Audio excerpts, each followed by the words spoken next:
নমস্কার বন্ধুরা, আজকে আপনাদের কাছে একটা চিঠি পড়ে শোনাবো। একটা বিবাহিত মেয়ে তার মাকে একটি চিঠি লিখেছে, সেটি আপনাদের আজকে শোনাবো। যদি ভালো লাগে প্লিজ স্কিপ না করে ভিডিওটি দেখবেন। নমস্কার।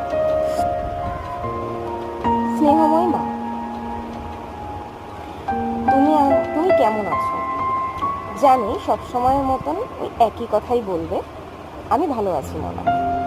কিন্তু জানো তো মা, এখন না তোমার এই ভালো আছি কথাটার পেছনে যে কত ভালো থাকা, খারাপ থাকা সবই রয়েছে, সেটা এখন বুঝতে পেরে গেছি। আগে যখন তুমি আমাদের খেতে দিয়ে ভালো ভালো জিনিসগুলো দিতে আর বলতে আমার মাছের বড় পিসটা ভালো লাগে না, হাড়ওয়ালা মাংস আমি খেতে পারি না, তখন ভাবতাম